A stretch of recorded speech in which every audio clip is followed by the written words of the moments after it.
Kamen Rider Geats may have existed for centuries, but we only found out about him after the title trademark for the season was leaked on May 30th, 2022. After a quick Google search revealed this was a name shared with an old tribe of Swedish Goths, many began to speculate this season would incorporate elements of Beowulf or Vikings, but the spellings were different in Japanese, so this probably wasn't the case. That didn't stop some of the first rumors being that the season would be a tournament between riders, each of them based on ancient heroes, with a belt that used two gimmicks to transform and a faceplate to distinguish users, which also came with this rumor design, which would go on to be one of the most prominent rumor designs. Other rumors said the collectibles would be scannable bracelets, but things changed after the logo of the season got leaked at the end of June because we got other fake blue and yellow designs. What fun. But also now sources claim the show would be about biotechnology and flowers, and that the A in the logo was the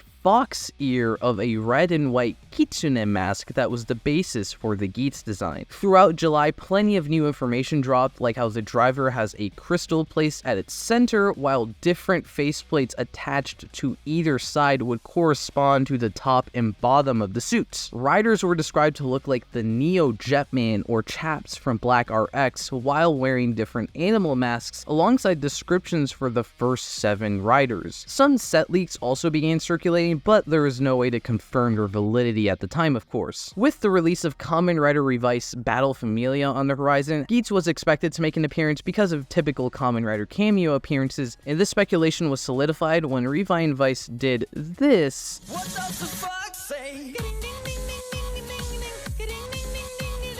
Some sketches of Geats were made by people claiming to see early movie screenings and described him as a gunslinger. He was also said to appear in the Dawn Brothers movie, but that just didn't happen, despite the fact an Avataro gear of him was released for the film's promotion. The first official look at Kamen Rider Geats happened on July 21st, thanks to the crossover movie poster, which was announced and handed out at the Battle Familia screenings. We got some early descriptions of the season, talking about a young man betting everything on a strange game. A few days later, the official poster of the show, alongside the staff and writers, were revealed, along with the clarification that Ukiyo Ace would be our main character participating in the Desire Grand Prix. The first look at his incomplete forms came from pamphlets and magazine scans tied to his cameo appearance, which would also be leaked online from theater recordings, giving us our first listen to Geats' character voice and the sounds of the toys. In August, the poster was updated to tease the riders that would appear in the first arc of Geats, and also to announce the upcoming press conference which would show off said riders. But all of them were leaked alongside some of their actors and forms before the actual event, but it still gave a trailer for the season nonetheless and showcased some of the aspects of the first couple episodes. However, some of the supporting cast, which would be Kamen Riders this year, were left to be announced on social media, leading to some speculation that they wouldn't last very long, and this happened leading up to the finale of Kamen Rider Revice, where Ukiyo Ace would make his last cameo before moving on to his next mission in his own show.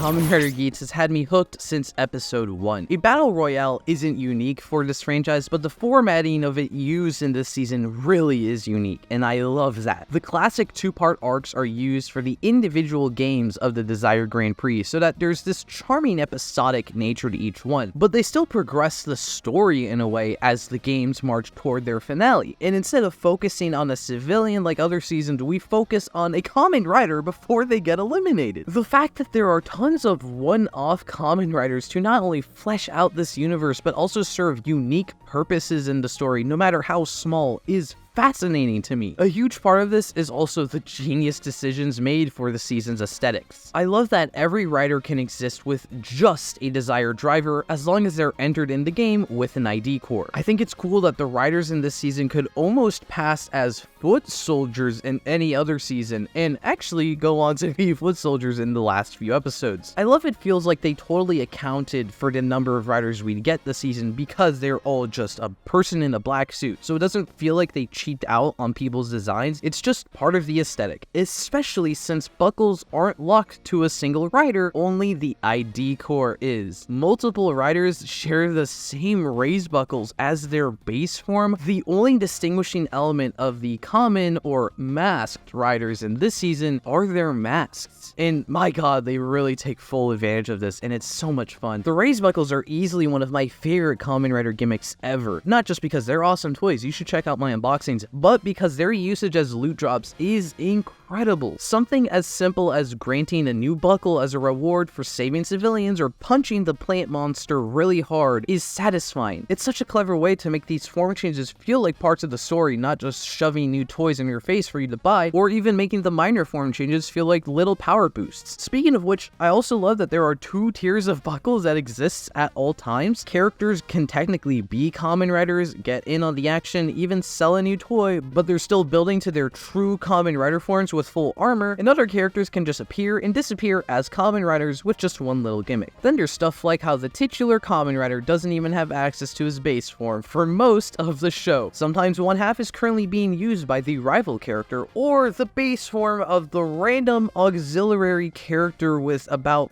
4 episodes of screen time. Then the other half is a power-up item in universe, so he just doesn't have it straight up most of the time because it's being used by other characters. The female heroine gets to use half of the main character's base form multiple times in her focus episodes, and so do other characters. It's this perfect blending of here's toy, here's character focus, blended together. It's amazing. And it's not just boost, we've got multiple power-ups that get shared around because it's all the same belt system and they all use it at once. It's like a Sentai power-up, and because it's all perfectly encapsulated in the show's main premise, it just breathes so much life into this universe.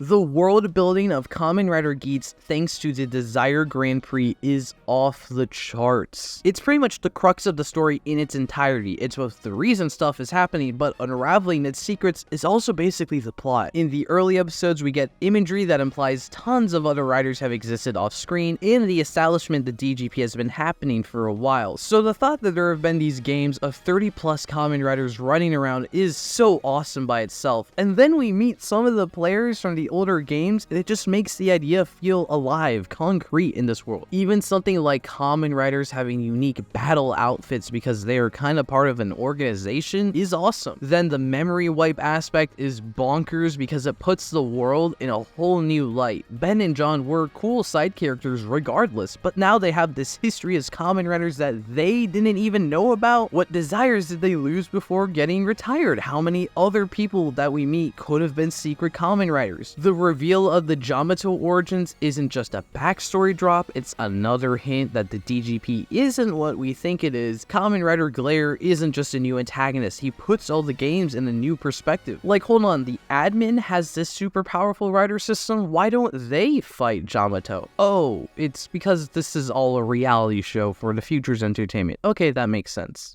Wait, what? The supporters are an awesome addition, as just the idea of them explains the audience and why seemingly random people get chosen to be writers, but as characters, they totally change the trajectory of the show, functioning as foils for our main characters until the end. And don't forget that the goddess of creation is introduced as a concept only halfway through the season, but it's literally the whole point of the final arcs. This isn't just cool world building, it reshapes the world literally each time, so that once we get to the end, this almost feels like a completely different show. You can rewatch episode 1, and now there's all this hidden context, like Archimedes sending in the final boss Yamato as Kekra and Kyun pick their next riders to support, as Niram approves a wish for the goddess of creation to reset the world once again. A big element for me that made all these additions to the world more exciting is that they were dropped as big twists, and that was one of my favorite parts about watching Geats. Shiro's death in episode 1 was a bit obvious, but Ginpen dying in episode 2, the dude on the first poster of the entire series dies in his first fight, that's when I knew something special was happening here. And man, did the surprises keep coming. Keiwa getting retired, Ace getting retired, Buffa's immediate revival after death, Jean's surprise Rider debut, Nago's backstory, Buffa winning the JGP, Ace becoming a god of creation, just resetting the world multiple times in the last couple of episodes, and so much more came out of nowhere for me as a huge surprise, and it made the weekly viewing of Geats all the more enjoyable. It was definitely one of my favorite parts of keeping up with this season, as no matter how often I tried to guess what was happening next, the show did something different, or did what I thought would happen, and it was just satisfying. It feels a bit weird for me to say this because future rewatches for me won't have the same effect. I know what's going to happen, but at the same time, like, hey, it's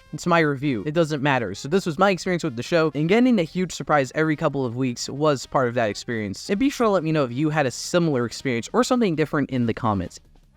One aspect of the show that combines the world building I loved, the twists I wasn't expecting, and silly little gimmicks that activate all my neurons to make something awesome was its structure with multiple DGP games. When we were 6 episodes in and the Game Master said the final battle is approaching, I was really confused. Are we gonna drag out a final battle with the 4 main characters, or is the DGP just ending as a plotline after this? Oh, right, multiple ones have been happening, so we're just gonna start another one and then do it again, and again, and again. Yeah, it's become a cliche for modern Rider seasons to have multiple larger story arcs across a season, but it's different with Geats. They're literally different arcs within the show itself because they're different DGP seasons, and they're referred to as seasons in universe. At first, this was just a cool subversion to me, but over time, I loved how clever of a storytelling concept it was. Each arc is a new spin on the DGP format, expands the world or develops the characters, and usually lasts less than 10 episodes. So it never felt like the show was spinning its wheels with unnecessary plots or rushing through ideas by defeating villains early. The pacing is nearly perfect, and it's a ton of fun. I love that entire sets of new Kamen Riders can be introduced throughout the show to line up with the new games, and it's kind of fun to have our returning characters reset to nothing and they need to regain power-ups. And then there's little things like all the arcs have their own unique title that's in the name of every episode, and there's a Roman numeral separate from the overall count specific to the arc, which sometimes switches to an F to represent the final battle of the season, or just a different letter entirely because the Desired Grand Prix is going off the rails. Kamen Rider Geats episode 38 also just so happens to be Kamen Rider Geats season 7 episode 6, the finale, and I love that. I also love when Rider updates its openings, and Geats has like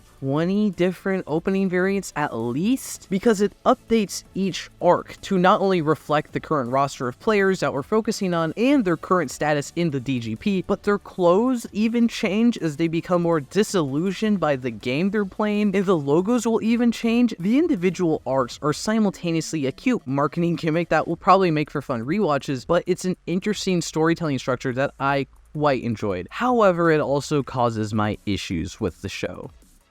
I thought the Yamato Grand Prix would be a fun twist on the game formula, as the monsters were now the players winning power-ups for beating Kamen Riders. And with the earlier hints and developments, it almost felt like we were setting up for Ginpen, Shiro, and other characters to get revived as Yamato Riders fighting for their wishes against the Desired Grand Prix that killed them. Instead, we get a bunch of nameless sponsors with no unique personalities. The only one that had a personality dies immediately, so the exciting part of meeting all these Kamen Riders and learning their wishes was gone, and the entire interesting aspect of a Yamato Grand Prix just disappears. Buffa's effectively the only player we care about, and I think that's disappointing even though I like Buffa. But fortunately, thanks to the structuring, the JGP is merely a single arc. We reset as soon as it's over. And the Desired Grand Prix seemed like it could be a fun return to the formula, distributing new drivers everywhere, setting up the return of the Yamato, but Sarah is the only new rider we meet, and we're given no indication of any other players besides the ones we see. Also, that weird scene with the Yamato just was there. It's never paid off. There's also no payoff to the actual game aspect, but I guess that is the story intent, but it is a weird direction, especially when the Conspiracy and Divergent arcs did the same thing. It's just mildly unsatisfying to be like, oops, we are not doing a world reset this time. Sorry guys. The real stinker is how the initial game formula I loved slowly dropped as the show went on. to be fair, I was 100% expecting it to happen eventually, and it did last longer than I thought it would. I mean, technically, they make games happen throughout the entire season. They just don't really tie the toys to the game aspect anymore, so it was still unfortunate to lose what made the show so fun. But sometimes it's not even present early on, as the characters are sorta allergic to power-up items. They'll use Fever or Command in the episode they acquire them, and the next episode, it's no longer in their arsenal. They just switch back to their base form, and we're in an era where once a Kamen Rider gets their upgrade, they just switch to exclusively using that, and on top of that, this is a season where the primary rider barely uses his base form, so it's just weird that Tycoon and Nago and Buffa get stuck in their base forms despite having higher tier upgrades available. Sure, this is a nitpick that doesn't really affect the show's quality, but there are a ton of great form debuts and character moments that would hit way harder if they were on a different tier of power. Imagine if during the JGP, Tycoon and Nago have to start exclusively using 2 buckles at once because Buffa is exclusively using the command form. Or imagine if in the Desire Royale, Tycoon and Nago revert back to using armed weapons like Hakubi to kind of set the stakes for where they're at as characters. It's just underwhelming when we get to the final creation arc, and the idea is that it's finally a basic Kamen Rider show, but like, yeah, Keiwa has been stuck using only that ninja buckle for like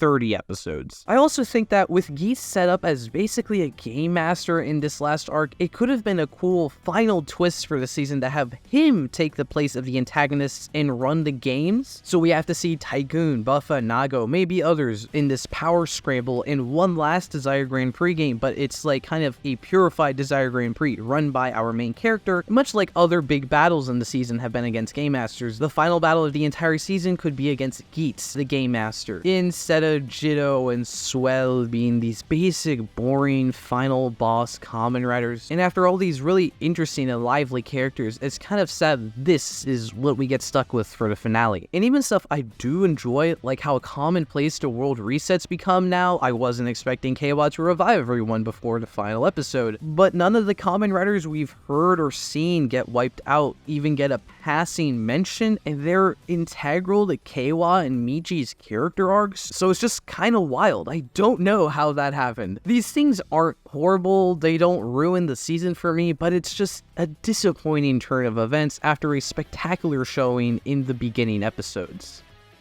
But I still enjoyed the show nonetheless. A big reason for that is because of this amazingly diverse cast of characters, but especially because of the focus on our main 4. Kamen Rider Geats is one of the greatest primary writers ever, thanks to Ukiyo Ace, of course. I liked him from the get-go since it was pretty fun to have a cocky and qualified fighter as our main protagonist for this kind of season, but it's also really neat that his arc in the season is becoming more heroic. It's literally written out on screen that his super form exists only because he is the first reincarnation of himself to ever desire to protect the world without some kind of reward. That's gotta be one of the coolest things a Kamen Rider has done. I thought the character arc of wanting to find his mother was fantastic as well, at least because I personally thought, again, it would be saved for a happy ending, but instead it's the catalyst for his final form. Technically, he succeeds because he just wanted to meet his mother, but she dies immediately after, so it becomes this bittersweet moment, and I really like the willingness to craft a story like that. It's also awesome because it's the final stretch of his development. He turns his anger into a cheesy, classic Kamen Rider goal to make everyone happy, but since we watched him reach this point, and this is a season where you can reshape the world at will, it's pretty great. And again, it's the last stretch of his development. The last stretch of the show is him putting these ideals into action alongside the new friends he's made throughout, and that is where I think the idea to turn the last part of the show into a classic Kamen Rider season is pretty interesting. Unfortunately, I was a bit disappointed how Tycoon and Nago didn't get as much focus. Keiwa spends a good chunk of the season just being there, while Neon gets great development, but it's kind of weird to me she doesn't affect the larger story, unlike the other 3 main characters. Neon is probably my favorite female writer. I really enjoyed seeing how she overcame the many adversities on her quest to find true love, and she was able to do so without the use of a goddess. The charm of Keiwa is that he is just a guy who is there sometimes. I like seeing his growth from a normal man to a Kamen Rider to a true Kamen Rider that has the abilities to attain his beloved world peace on his own. The fact they don't get as much consistent focus is certainly just a nitpick. I still enjoy that they got fleshed out storylines tied to final form items somewhat on par with Geats. I guess it's just a bit weird to me because they're supposed to be the secondary and tertiary, but the fourth rider has way more focus in them and is arguably just the main character sometimes, but I don't have a problem with that. Michinaga's role as Kamen Rider Buffa is definitely my favorite character. It started for me when he literally cheated death and began using a foot soldier item as his power-up. I thought that was badass, and it makes him so much more interesting. He goes from just a bit of an asshole to a straight-up villain, but it's a natural progression of his desire to destroy all Kamen Riders. You can totally get behind his motivations. He saw his friend die because of Kamen Riders. Yamato wants to defeat Kamen Riders. Kamen Riders are running the Desire Grand Prix. I don't know, it makes sense to me. It's so satisfying when he finally gets his wish and he immediately goes after every Kamen Rider after the Desire Grand Prix management. And since by this point we've started to see the real evils of this organization, it's like, yeah, I get it. When he joins back up with Ace and friends, it doesn't feel like a contrived redemption arc. He's always been portrayed as a hero, just a bit of a broken one with questionable methods. And he's gay for Ace. That's nice for both of them. In a way, Michi symbolizes what I really like about the cast of this season, which is the nuance of their morality. If you're saving the world just because you might get a wish granted for doing so, how much of a hero are you really? Shiro saves people because he's a firefighter, but he could also just be doing it for the points. Is it selfish for Keiwa to ask people to give up their chances at victory so they can help him save his sister? Lopo and Nadsparrow, even Neon as the Desistar, backstab their allies, but it's just mechanics of the game, isn't it? And Ace starts off as a liar and Michi as an asshole, but they are saving people, aren't they? For some players, it's more black and white who's good or bad, literally. But for the most part, even if you're a hero, there's still a bit of darkness to you. Likewise, the villains aren't truly villainous. Sumeri is technically a bad guy at first, just because she's working within the confines of the Desire Grand Prix, so her eventual switch to Team Geats makes a lot of sense. The supporters aren't really evil because they've been helping our heroes get their power-ups, but they're still enabling this twisted game, so how good are they really? The two that become heroic only do so after they switch to fighting against the DGP. The two that keep it going end up becoming final villains. Niram is literally the guy who helps defeat Girori, the final boss of an arc, but he later goes on to be a final boss himself.